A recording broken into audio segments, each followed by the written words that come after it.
ఈరోజు దేవుని సంఘములో ఉంటున్నటువంటి నువ్వు, నేను, మనము అందరం పరిశుద్ధులుగా ఉండుటకు సంఘములోనికి వచ్చిన మనం ఎంతవరకు పరిశుద్ధంగా పవిత్రంగా బ్రతకగలుగుతున్నాం? ఈరోజు మన ముందున్న ప్రశ్న. నిజమే, సంఘంలోకి రాకముందు చీకట్లో ఉన్నాం, అంధకారంలో ఉన్నాం. ఎన్నో వేషాలు, ఎంతో కపటం, మాయ, ఎన్నో అబద్ధాలు, ఎన్నో చెయ్యకూడని మాట్లాడకూడని పనులు, మాటలతో జీవితం అంతా పాడు చేసుకుని ఉన్న సమయంలో యేసు పిలిచాడు.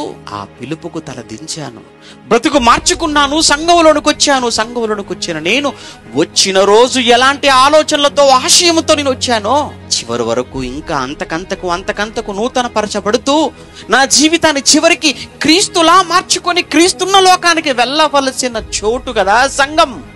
అట్టి సంఘంలోనికి వచ్చిన నువ్వు, అట్టి సంఘంలోనికి వచ్చిన మీరు ఇప్పుడు ఎలా ఉన్నారు? నిజంగా అలానే ఉన్నారా? అలానే బ్రతుకుతున్నారా పరిశుద్ధంగా? అలానే బ్రతుకుతున్నారా పవిత్రంగా? లేదంటే మరలా ఏమైనా దయ్యపు ఛాయలు ఏమైనా మీలో కనబడుతున్నాయా? లేదంటే ఏమైనా దయ్యం మరలా మీలో ప్రవేశించి సంఘంలో ఉన్నామని చెప్పుకుంటూనే, పవిత్రంగా బ్రతుకుతున్నాను అన్న భ్రమలో మిమ్మల్ని ఉంచుతూనే మరలా అపవిత్రత వైపుకు, పాపం వైపుకు మిమ్మల్ని మళ్ళిస్తున్నాడేమో. మళ్ళా దయ్యం ఆవహించిందేమో, సాతాను పట్టిందేమో.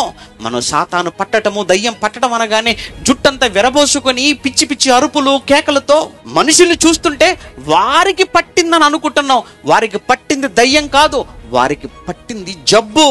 నీకు పట్టింది దయ్యం. వారిలో ఉన్నది రోగం, నీలో ఉన్నది దుష్టుడు.